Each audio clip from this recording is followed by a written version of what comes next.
네, 감사합니다. 오늘도 주의 이름으로 여러분들을 축복하고 또 사랑합니다.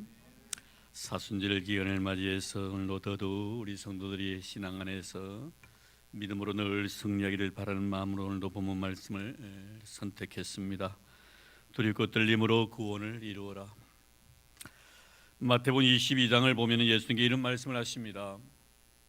임금이 자신의 아들을 위해 잔치를 배설하였습니다. 그런데 이 잔치에 오기로 약속했던 자들이 이런저런 핑계로 참여할 수 없다는 통보를 합니다. 심지어 이들은 왕의 종들을 모욕하고 죽이기도 했습니다. 이 사실을 통보받았던 임금이 화가 나서 군대를 보내어서 살인한 자들 다 죽이고, 그리고 그들이 살고 있던 삶의 터전이었던 동네마저 다 불살라 버렸다고 했습니다. 그리고 종들에게 잔치는 이미 다 준비가 되어 있는데 손님이 없으니 거리에 나가서 악한 자나 선한 자나 만나는 자들을 다 초청하라고 합니다. 뒤에 초청을 받은 사람들이 얼마나 많이 몰려왔든지 잔치자리에 손님이 가득 차 있었습니다. 처음에는 초청받지 못한 자였지만 두 번째 초청받은 자들이었습니다. 임금이 너무 기쁜 나머지 잔치 자리를 돌아보다가 거기서 예복을 입지 아니했던 한 사람을 만나게 됩니다. 왕은 그에게 말했지요. 친구여, 어찌하여 예복을 입지 않고 여기까지 들어왔느냐라고. 이런 임금의 물음 앞에 아무 말도 그는 하지 못했다라고 성경은 기록하고 있습니다. 임금이 사환들에게 명합니다. 그의 손발을 묶어 바깥 어두운 데 내던지라. 거기서 슬피 울며 이를 갈게 되리라. 그러기 말씀을 다 하시고 나신데 결론을 이렇게 맺으십니다. 청함을 받은 자는 많되 택함을 입은 자는 적으니라고. 왜 임금은 예복을 입지 아니했다는 이 이유로 인해서 이 자에게 형벌을 내리셨는가? 라는 이런 물음 앞에서 내리는 우리의 결론은 은혜를 헛되이 받은 자에 대한 하나님의 징벌이라는 것입니다. 그래서 사도 바울도 은혜를 헛되이 받지 말라고 말씀하십니다. 은혜를 헛되이 받은 이 자의 모습, 예복을 입지 않는 이 자의 모습 속에서 은혜를 베푼 자에 대한, 그들을 청했던 자에 대한 최소한의 예의도 그에게 없었다는 것입니다. 그 최소한의 예의란 것은 은혜를 은혜로 그냥 받아들이는 것입니다. 문제는 바로 이것입니다. 이런 임금의 의도는 그가 예복을 입지 아니했다는 책망의 말씀 속에 들어가 있지요. 예복이란 임금의 요구에 대해서 어떠한 인간의 행위도 가미되어서는 안 된다는 것입니다. 그저 순수한 마음, 감사한 마음, 그저 청해 주시면 고마운 마음만 가지고 그 자리에 앉아서 그 은혜를 즐기면 된다는 것입니다. 그런데 너는 어찌하여 내가 베푼 은혜에 대해서 네가 말하는 인간이 가지고 있는 알량한 의의나 공로나 노력을 가지고 장난치려고 하느냐는 것입니다. 하나님의 은혜를 인간의 어떤 다른 것을 가지고 장난치려고 하는 이런 자에게 하나님은 책망하시는 모습입니다. 결국 하나님의 은혜를 인간의 행위로 장난치려고 하는 자에게 임할 형벌이 얼마나 무서운 것인가 하는 것을 우리에게 말씀해 준 내용입니다. 우리 먼저 서론적으로 이 말씀의 의미를 아시고 오늘 본문을 통해서 하나님께로부터 사랑과 은혜를 입은 우리가 왜 두렵고 떨리는 마음으로 구원을 이루어 가야 하는가에 대한 말씀을 통해서 은혜를 나누고자 합니다. 바울은 먼저 12절 말씀에 보면 그러므로라는 접속사를 씁니다. 이 접속사는 대단히 중요한 그런 말씀이지요. 12절 말씀에 나와 있는 이 그러므로란 이 접속사는 1절에서 2장 1절에서 11절까지의 전체를 받는 그런 내용입니다. 그러면 1절에 11절까지의 내용은 무엇일까요? 예수 그리스도의 십자가에서의 죽으심에 대한 말씀입니다. 그분의 낮아지심에 대한 말씀이며 그분의 겸손함에 대한 말씀입니다. 십자가에서 죽기까지 복종하셨다는 말씀. 누구를 위한 낮아짐이며 누구를 위한 겸손함이며 누구를 위한 십자가 위에서의 죽으심입니까? 어느 누구가 아니라 바로 나입니다. 여기에 서 있는 나이며 앉아 계시는 여러분들입니다. 나 하나를 위한 주님의 낮아지심이며 나 하나를 위한 주님의 겸손이시며 나 하나를 위한 주님의 십자가의 죽으심이더라 이 말입니다. 그러면 나라는 존재는 원래 어떤 자입니까? 십자가를 통해서 분명히 주님은 내가 어떤 존재였는가에 대해서 증명하시고 계십니다. 명확한 해답은 바로 나에 대한 분명한 해답은 십자가에 있습니다. 바울은 말합니다. 이 십자가의 사랑, 이 십자가의 사랑을 아는 나의 사랑하는 자들아. 그렇습니다. 십자가의 은혜를 알지 못하는 사람은 사랑받을 자격이 없지요. 십자가의 사랑의 의미를 이해하지 못하는 사람은 구원을 받을 수가 없는 것입니다. 사랑하는 성도 여러분, 여러분들은 예수의 십자가의 사랑을 어느 정도 헤아리고 계십니까? 어느 정도 이해하시고 어느 정도 아시고 계십니까? 십자가의 그 사랑은 사랑받을 수 없는 자를 사랑하신 사랑입니다. 그 사랑은 용서받을 수 없는 자를 용서하신 사랑입니다. 그러므로 그 사랑에 대해서 우리가 무엇으로 보답하고자 해도 보답할 수 없는 너무나 크신 사랑입니다. 그래서 말로 다 형용할 수 없는 것 아니겠습니까? 찬송가 304장에 이렇게 시는 하나님의 사랑을 노래합니다. 하늘을 두루마리 삼고 바다를 먹물 삼아도 한없는 하나님의 사랑 그 어찌 다 쓸까?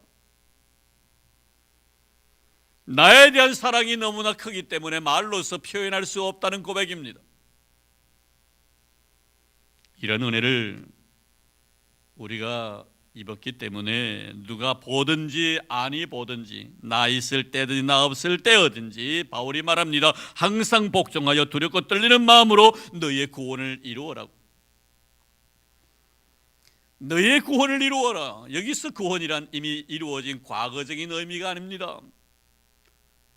앞으로 완성되어질 장차 미래적인 의미도 아닙니다. 여기서의 구원이란 것은 바로 현재적인 의미입니다. 성화의 과정을 위해서 살아가야 될 우리의 삶의 현재 삶이라는 것입니다. 이미 사랑을 받았기 때문에 마음대로 살라는 그런 의미는 결코 아닙니다. 그러니 더 조심 있게 살라는 것이지요. 함부로 행동하지 말고 항상 복종하는 마음과 두려움과 떨림의 마음가짐을 가져야만이 우리의 구원이 완성될 것이라는 것입니다. 이것이 바로 사랑을 받은 자, 은혜를 입은 자로서 마땅히 살아가야 될 삶의 도리라는 것을 바울은 말씀합니다. 사랑을 받았기 때문에 이제 사랑하는 마음에서 나오는 것 복종입니다. 결코 굴욕이 아니죠. 스스로 마음에 우러나오는 자발적인 행동을 말하는 것입니다. 사랑이기 때문에, 아니 먼저 사랑을 입었기 때문에 우리는 이렇게 두렵고 떨리는 마음으로 구원을 이루어 가야 된다는 것입니다. 항상 복종하여. 사랑하는 성도 여러분, 여러분들이 하나님의 거룩한 말씀에 순종하고 교회의 구원위에 복종하는 그 근거가 어디에 있습니까?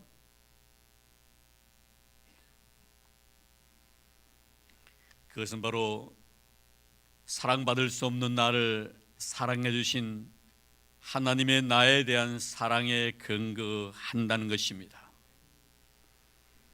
이 사랑의 의미를 안다면 우리는 어떤 말씀일지라도 그 말씀 앞에 순종할 수가 있고 어느 누구에게도 나는 복종할 수 있습니다. 우리는 다윗이라는 인물을 깊이 연구해 보면은 왜 그의 일생 동안 하나님께서 그의 삶을 간섭하셨고 그에게 덜 떠나지 아니하시고 역사하시면서 내가 너를 통하여 내 뜻을 이루겠다고 말씀하셨을까? 허물이 없어서, 잘못이 없어서, 부족함이 없어서 아닙니다. 그 역시 우리와 성정이 똑같은 자입니다. 우리처럼 허물 많은 사람입니다. 부족함이 많은 사람입니다. 그럼에도 불구하고 하나님은 그를 통하여 내 뜻을 이루겠다고 말씀하셨습니다. 왜일까요? 그의 신앙관 때문입니다. 그의 신앙관은 항상 하나님이 먼저였습니다. 하나님을 먼저 보고 그리고 너를 봅니다. 그러니 네가 아무리 못나고 부족해도 하나님을 생각하니 너의 권위에 대해서 내가 복종하게 되더라는 것입니다. 이런 모습은 사울과의 관계 속에서 잘 드러납니다. 그는 사울을 대할 때마다 먼저 하나님부터 생각합니다. 사울을 죽일 수 있는 상황에서도 사울을 죽이지 아니하고 그의 권위를 인정한 것은 그가 먼저 생각한 것이 자신을 미워하고 자신을 시기하고 질투해서 자신을 죽이려고 했던 사울을 본 것이 아니라 사울 이전에 하나님을 먼저 보았기 때문입니다. 그래서 그는 하나님의 말씀에 순종할 수가 있었고, 그리고 사람에게 주어진 권위에 결코 그는 도전하지 않습니다. 그것은 그가 받았던 하나님의 사랑의 의미를 그는 어느 누구보다도 잘 알고 있었기 때문입니다. 사랑하는 성도 여러분, 여러분들은 하나님의 사랑을 내가 받았다고 믿고 있습니까? 한번 스스로 한번 질문해 보시기 바랍니다. 나는 하나님 앞에 사랑을 받은 자인가? 그렇다면 더 조심 있게 행동해야 합니다. 두렵고 떨리는 마음으로 현재의 구원을 이루어 가야 합니다. 구원 앞에서 항상 바울의 고백처럼 혹시나 하는 마음을 항상 가지라는 것입니다. 혹시나. 왜입니까? 하나님이 나에 대한 사랑은 내가 마음대로 살라고 주신 것이 아니기 때문입니다. 마음대로 말하고 멋대로 행동하라고 주신 사랑이 아니라는 것입니다. 왜 그가 고린도전서 9장 27절 말씀에 자신을 복종시킬 수밖에 없었는가를 우리는 깊이 생각해 보아야 합니다. 혹 남에 대해서 너무 쉽게 말한 자는 없습니까? 만약 그러신 분이 계시다면 나는 과연 하나님 앞에서 어느 정도의 사람으로 평가받을 수 있을 것인가를 생각할 줄 아는 자가 되어야 합니다. 정말 여러분 스스로에 대해서, 남에 대해서 함부로 말할 정도의 자격을 가진 자인가? 이번 설명절을 맞이하여 처갓집에 인사차 다녀왔습니다. 다른 명절 때는 항상 그 명절이 지나고 난 다음 날에 가는데, 다음 날에 가면 그저 장모님 만나 뵙고 제 처남 부부 만나 뵙고 조카들 보고 오는 것이 제 일감입니다. 그런데 이번에는 설 당일날 모처럼 시간이 되어서 다녀왔습니다. 갔더니 동생들도 그리고 조카들도 많이 만날 수가 있었습니다. 그리고 어르신들도 만날 수 있는 기회가 있어서 참 좋았습니다. 동생들이 다 집으로 돌아가고 난 뒤에 팔순이 다 되어 가시는 저 고모님과 함께 신앙적인 이야기를 나누게 되었습니다. 믿음의 가정에서 자라서 어렸을 적부터 교회만 날고 성장했는데, 이제 홍기가 차서 만난 남자가 예수를 알지 못하는 사람이었습니다. 그러니까 저 고모부가 되시죠. 얼마나 핍박을 하는지 교회 나간다고 그동안에 받았던 핍박의 말씀을 나누시면서 눈물을 흘리시더라고요. 그것도 40년 동안 교회를 나가지 못했다는 것입니다. 홀로 눈물로 세월을 보내면서 하나님께 기도하는 마음으로 생활을 하셨는데, 몇 년 전에 이제 교회 나가게 허락을 받았습니다. 그 세월이 40년의 세월이 지났지요.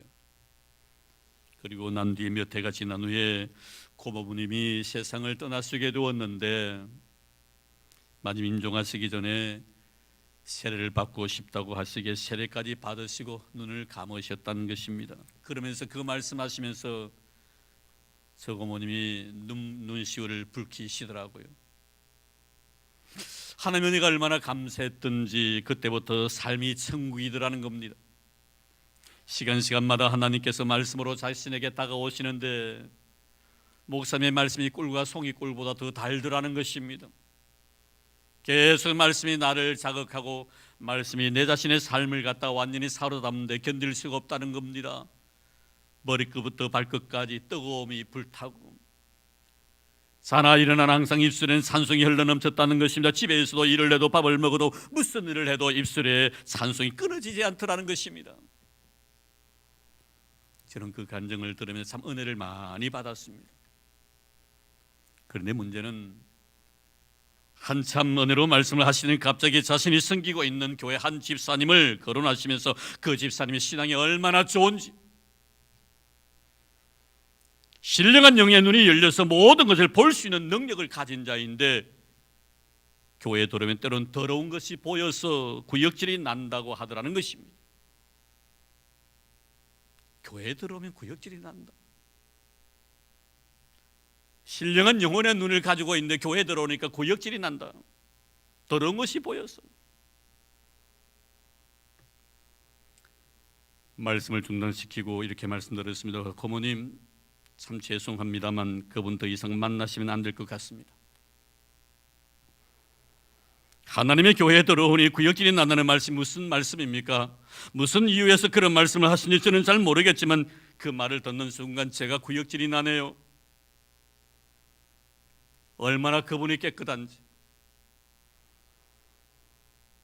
교회란 고모님 죄인들의 집합소입니다. 죄인을 부르러 오신 분입니다. 우리 주님은 주님께 피로 값주고 사신 것이 바로 교회입니다. 주님도 죄인들과 세리들을 사랑하셨습니다. 주님은 그분들을 대하시면서 한 번도 구역질을 낸 적 없습니다. 바리새인은 교회 안에서 기도하다가 세리를 보고 저 사람 구역질 나는 사람입니다라고 기도했지 않습니까? 그러나 세리는 하나님 앞에서 예, 저는 저 사람이 말씀한 대로 구역질 나는 사람입니다라고 고백했는데 누가 하나님께 깨끗한 사람이라고 인정받았습니까? 세리 일세. 그렇습니다. 고모님, 그 집사님 스스로 영적 우월감에 사로잡혀 상대방에게 자신의 영적 우월성을 드러내려고 하는 좋지 못한 의도가 그 속에 다분히 있는 것 같습니다. 그러니 고모님이 그러한 분을 멀리 하시는 게 나을 것 같습니다. 신앙생활에 아무런 도움이 되지 못할 것 같습니다. 저는 이 시간에 조카로서 고모님에게 말씀을 드리지만 한편으로는 목사로서 권사인 고모님에게 그렇게 말씀드리고 싶습니다. 그랬더니 하시는 말씀이 조카 목사님 꼭 기억하고 그렇게 하겠습니다 라고 서로 헤어졌습니다. 이런 한번 물어보십시다. 이래도 됩니까? 왜 하나님 이토록 놀라운 은혜와 사랑을 우리에게 베풀어 주셨습니까? 함부로 말하면 안 됩니다. 안다고, 배웠다고, 무언가를 보았다고 두려워하는 마음이 있어야 합니다. 들어야 합니다. 교회에 들어오면 구역질이 난다니 우리 이렇게 말해도 됩니까, 여러분? 초신자가 아닙니다. 뭔가 아는 사람입니다. 누구보다 열심히 있다고 생각하는 사람입니다. 그분의 입에서 이런 말이 나옵니다. 바울의 고백, 고린도서 9장 27절 말씀을 드렸습니다만 자세히 다시 한번 드리겠습니다. 내가 내 몸을 저 복종하게 함은 내가 남에게 전파한 후에 자신이 도리어 버림을 당할까 봐 두려워함이로다. 잊지 마시기 바랍니다. 왜 우리가 조심해야 되고 왜 우리가 함부로 말을 해서는 안 되는가? 사랑받을 만한 자격 없는 내가 주님께로부터 사랑을 받았기 때문에 나의 과거를 잊어버리면 안 됩니다. 내 과거가 어떤 자인가를 알아야 합니다. 그러면서 바울은 우리 안에서 일하시는 분은 하나님이라고 말씀합니다. 왜 두려워하고 왜 우리가 떨어야 하는가에 대한 명확한 이유입니다. 13절 말씀 보겠습니다. 너희 안에 행하시는 이는 하나님이시니. 여기서 행한다는 것은 헬라어 의미에서 에너지라는 의미입니다. 영적 힘을 말하는 것입니다. 행동하는 힘입니다.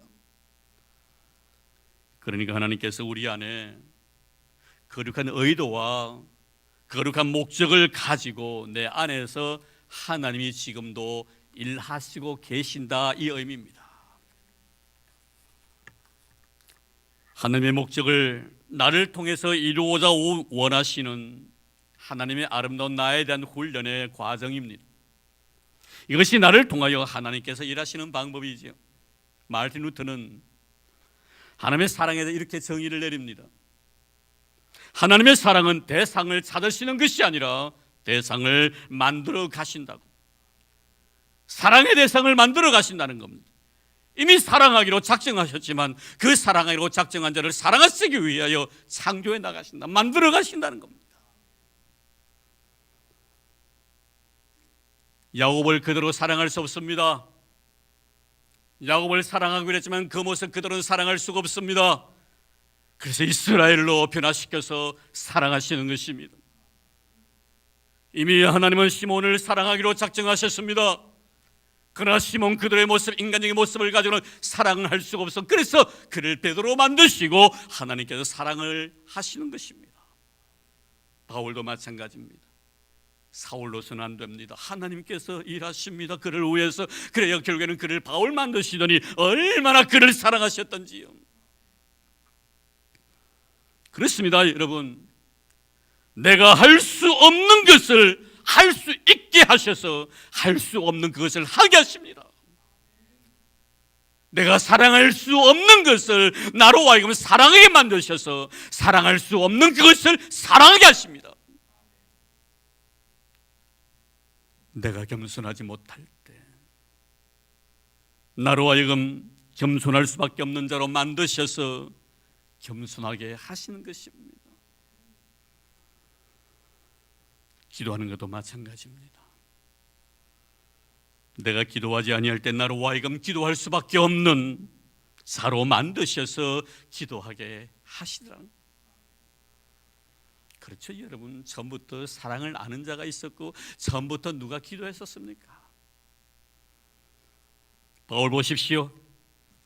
처음부터 겸손한 자가 아니지 않습니까? 육체의 가시로 인한 겸손을 배우게 됩니다. 그리고 겸손하게 살게 하신 것입니다. 그래서 하나님은 그 육체의 가시를 내가 너에게 베푼 은혜라고 정의를 내리십니다. 그러니 어떻게 하라는 것입니까? 자랑하지 말라는 것입니다. 아무것도. 내가 무엇을 하더라도 할 수 없는 그 무엇을 했을 때 그 무엇을 했다고 자랑하지 말라는 것입니다. 하나님께 내 속에서 일하시는 분이십니다. 나로 하여금 할 수 없는 것을 할 수 있도록 하시고 하게 하셨다는 사실입니다. 믿습니까? 믿음으로 살아가는 여러분 되기를 바랍니다. 여기에 대한 우리 아름다운 신앙의 고백이 있기를 주의 이름으로 축원합니다. 다 하나님이 내 안에서 일하신 결과임을 받아들이는 여러분 되기를 주의 이름으로 축원합니다. 바울은 말씀합니다. 우리가 이렇게 생각하며 믿는 것이 하는 당신 자신의 기쁘신 뜻을 위한 하나님의 우리에 대한 소원이라고. 얼마나 은혜로운 말씀입니까? 오늘 13절 중반절에 보니 자기의 기쁘신 뜻을 위하여 너에게 소원을 두고 행하게 하시나니 이렇게 말씀합니다.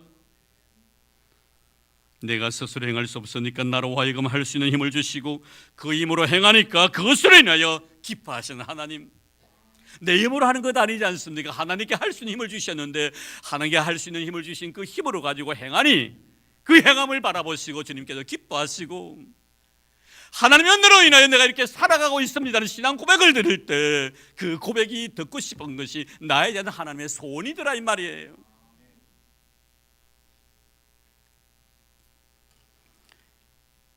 이런 주님의 은혜 앞에 혹여 내가 행하는 신앙생활이 나에게서부터 시작된 것처럼 나를 드러내려고 하고 있지는 아니한가?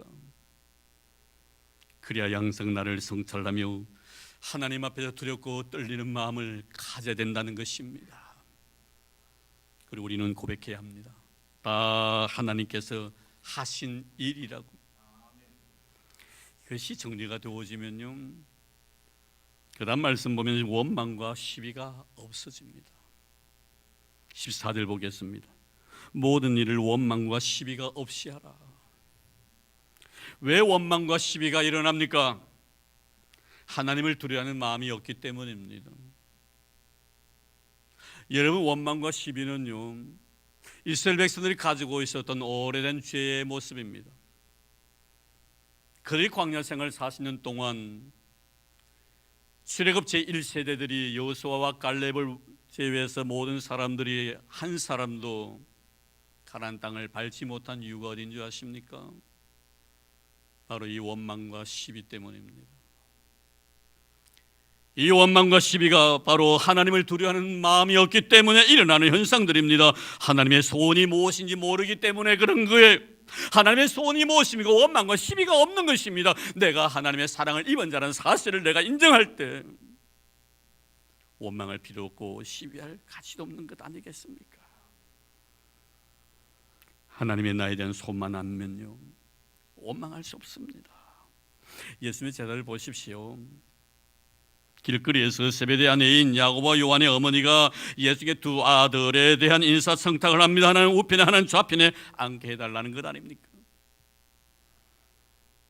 이 분위기를 알아차린 제자들의 원망이 얼마나 컸습니까?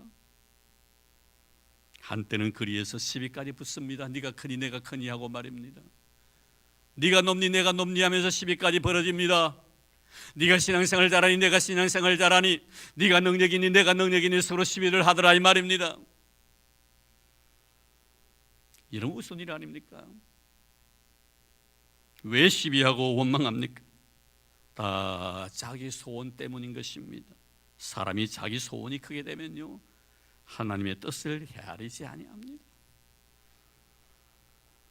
자기 소원 다 너절 한 것밖에 없습니다. 자기 소원 다 한심한 소원들이지. 다 자기 중심적이기 때문입니다. 조금 후이면 주님께 십자가를 지실 판인데 말입니다. 어느 한 사람 주님의 마음을 헤아린 자 없습니다. 그래서 원망이 생기고 시비가 붙는 것입니다. 이것이 하나님 앞에서 얼마나 크나큰 죄인지도 모르고. 사랑하는 성도 여러분, 나에 대한 하나님의 사랑의 의미를 깊이 헤아리는 자는 시비하지 않습니다. 원망도 하지 않습니다. 하나님의 나에 대한 사랑을 알지 못하기 때문에 시비를 하고 원망을 하는 것. 시비할 가치도 없고 원망해야 될 아무런 이유도 없다는 것을 아는 사람은 하나님의 사랑의 의미를 깨닫는 자입니다. 그저 감사할 뿐이죠. 내 몸과 마음이 지금 이곳에 있음에 대해서, 그리고 찬송하고 예배드림에 대해서 그저 고마운 마음뿐일 뿐입니다.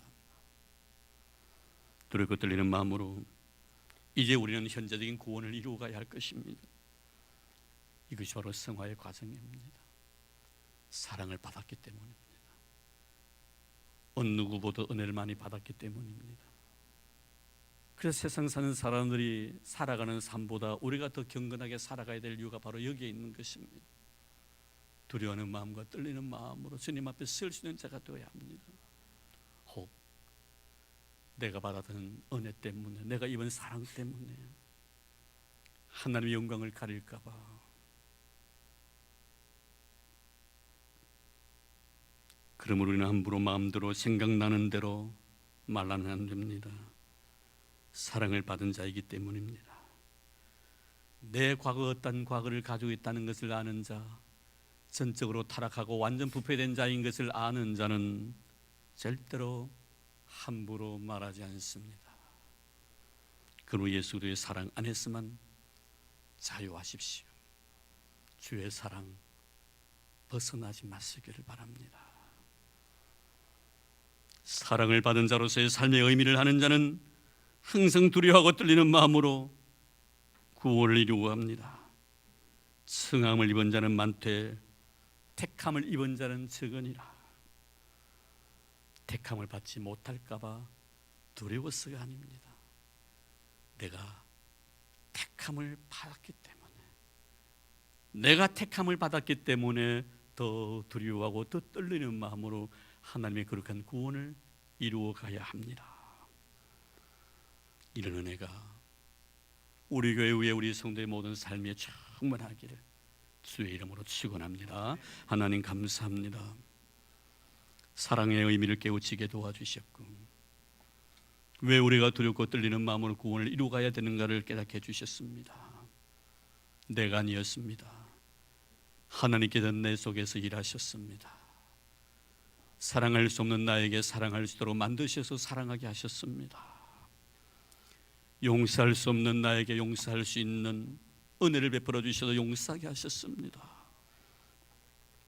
주님의 거룩한 사랑 앞에 내가 무엇이라고 말씀을 드리오리까? 그저 받은 은혜 때문에 삼가 조심하여 혹여 내 자신이 하나님 앞에 벌을 당할까 봐 자신을 날마다 처복종시켜 놓으라고 고백했던 바울의 그 신앙의 고백이 내 깃전에서 떠나지 않도록 도와주옵소서.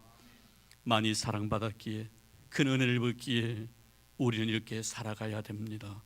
더 경건하게, 더 거룩하게, 더 아름답고, 더 선하고, 더 의롭게 오늘도 삶과 두렵고 떨리는 마음으로 구원을 이루어갈 수 있는 우리의 현재적인 모든 삶 속에 승화를 이루어갈 수 있는 저희들 되도록 축복해 주옵소서. 이제 헌금을 위하여 기도드립니다. 받은 번에 너무 고맙고 감사하여 귀한 예물 믿음으로 드립니다. 10의 1조를 드립니다. 감사 예물 드립니다. 선교 예물 바칩니다. 건축 헌금도 드립니다. 또 그 노인들을 위하여 미랄의 헌금도 하나님 앞에 정성 다하여 바칩니다. 1천 번제까지 주님 앞에 드리옵니다. 주님 기억하옵소서.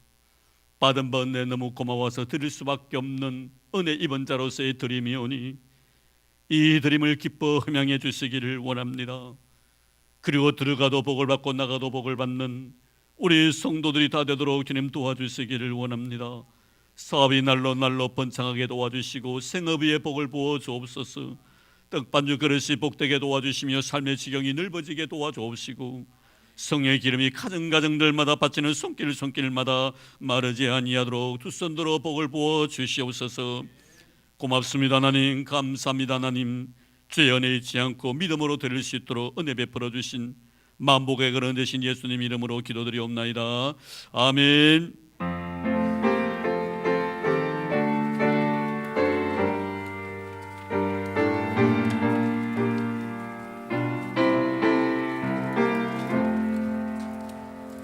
우주와 함께 나 죽었으니 우주와 함께 나 살았도다.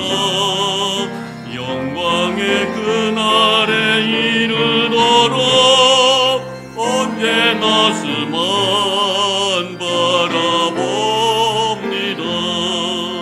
언제나 쓰는 날 사랑하사 언제나 새 생명 주시나니 영광의 그날에 이르도록 언제나 주만 바라봅니다.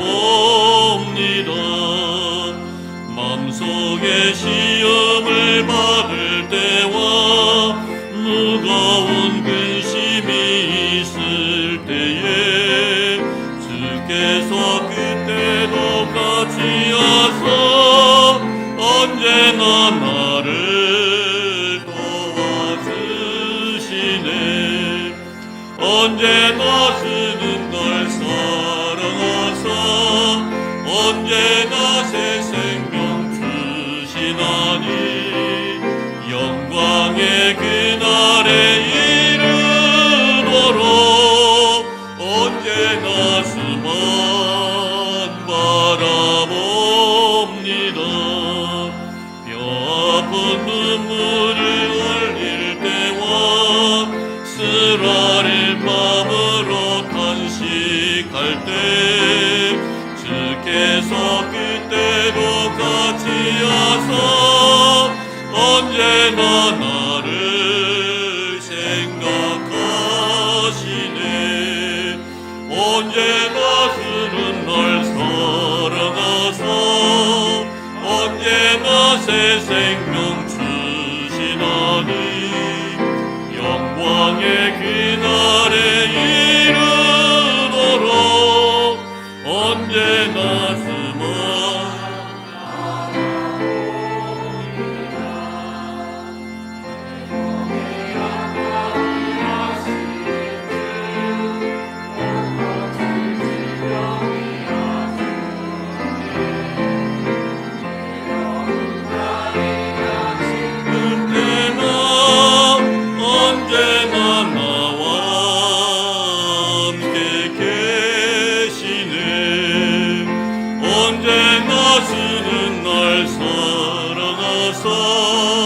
언제나 새 생명 주시나니 영광의 그날에 이르도록 언제나 주만 바라봅니다.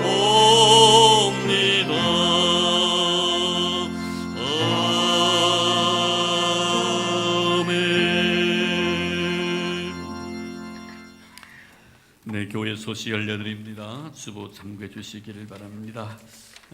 설교실에 말씀드렸습니다만 사순절 기도합니다. 더더욱 경건성 힘쓰는 여러분 되기를 바라고요.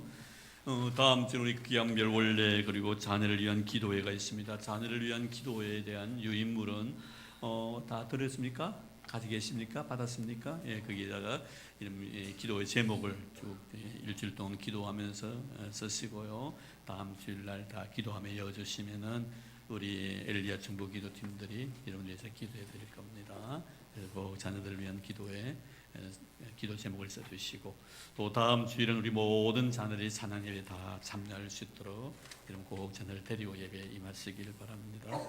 하나님 앞에 축복받는 귀한 시간이기 때문에 그렇습니다. 그리고 3월 1일 날은 전인적 치유 수양의 날입니다. 3월 1일은 무슨 날이라고요? 3일절이 아니고 우리에게는 전인적 치유 수양의 날입니다. 성도 여러분들 많이 참여해서 여러분의 문제를 다 해결받는 귀한 기회가 되기를 바랍니다. 내 자신의 문제, 또 가족, 가정, 자녀들의 모든 문제, 또 삶 문제, 물질 문제까지 다 하나님 앞에 아뢰고 하나님의 영광을 위해서 모든 것들이 지연으로 인하여 해결받는 그런 귀한 복된 그런 날이 되기를 바랍니다.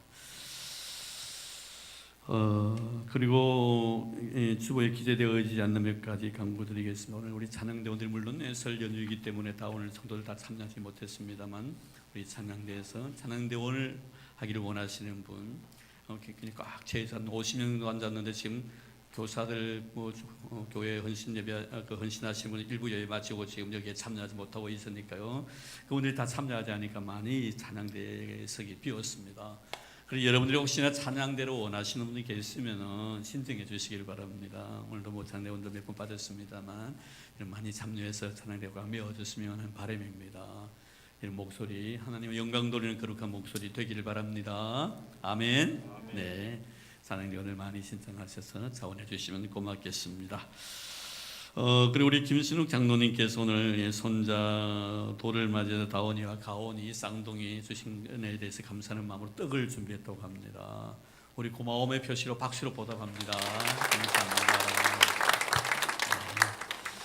예, 우리 김신욱 장로님뿐만 아니라 김외생 집사님 우리 할머니도 이름 해야 되겠네요. 예, 두 분이 감사합니다. 오늘 우리 박경식 집사님의 남편대 우리 박경식 집사님 교사로서 참석하지 못하셨습니다만 우리 남편 대신 우리 전창수 우리 성도님 참 우리 교회 오래 오셨는데 한번 그 자리에 일어나 주시겠습니까? 아들하고 같이 왔네요. 오늘 우리 대현이하고 한번 그 자리에 일어나 오랫동안 이렇게 교회 오시는데 등록을 안 하셨어요. 오늘 바로 등록하시기 바랍니다. 네, 아내한테 이제 날짜를 미루는 모르겠는데 제가 강제로 등록을 시켜야 될 것 같습니다. 네, 아들은 또 멀리 또 있기 때문에. 우리 전대현, 전상수 우리 두 분이십니다. 우리 전대현 우리 성도님을 위해서 우리 한번 환영하도록 하겠습니다.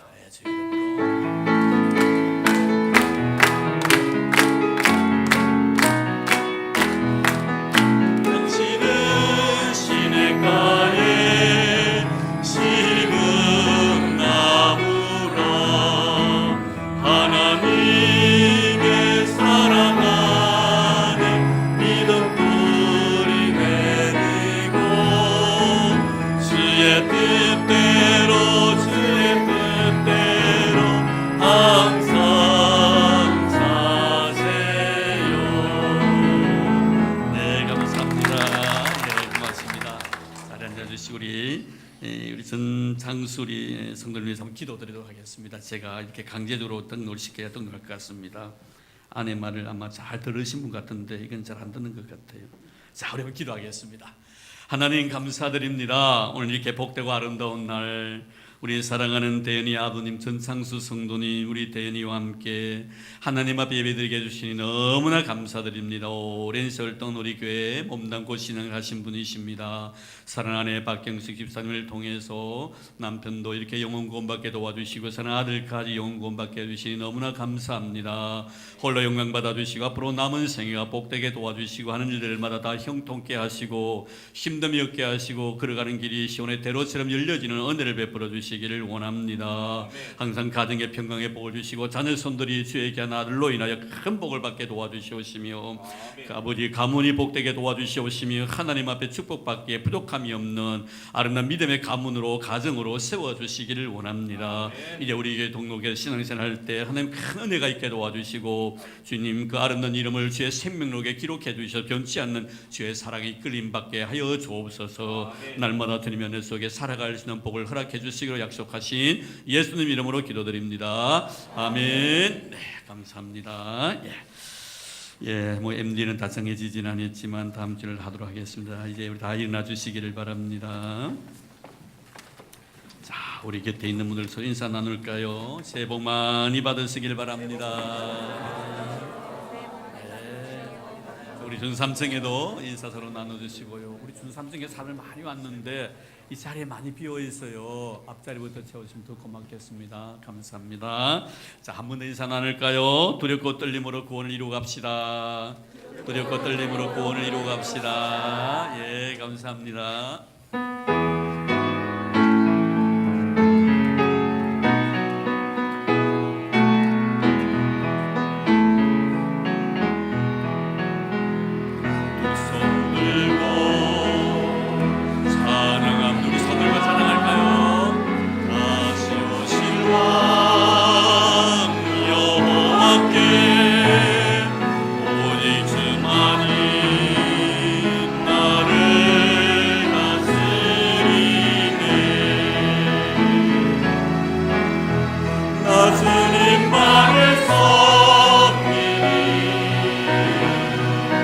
헛된 마음 버리고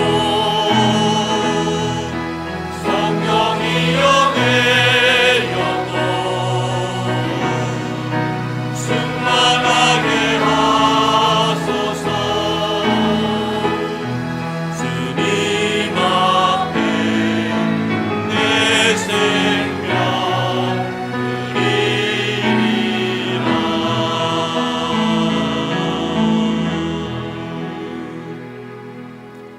이제는 교회 머리 되신 우리 주 예수 그리스도의 은혜와 하나님 아버지의 지극하신 사랑하심과 성령님의 교통하심이 복되고 아름다운 날 주님의 은혜 가운데 경건한 마음으로 예배드리고 주신 사랑 잊지 못해 가슴에 안고 이 험악한 세상 속에서 하나님의 거룩한 흩어진 교회로서 빛의 자녀다움의 삶을 살아가기로 다짐하는 사랑하는 우리 모든 성도들 머리 위에와 오늘도 출타 중에 계신 우리 믿음의 식구들, 나라의 부름을 받아 수고하고 있는 우리 믿음의 아들들, 특별히 병중에 고생하고 있는 우리 믿음의 형제들, 그리고 주님께 친히 피로 값주고 사신 이 교회 위에 이제로부터 영원토록 함께 하시기를 간절히 축원하옵나이다.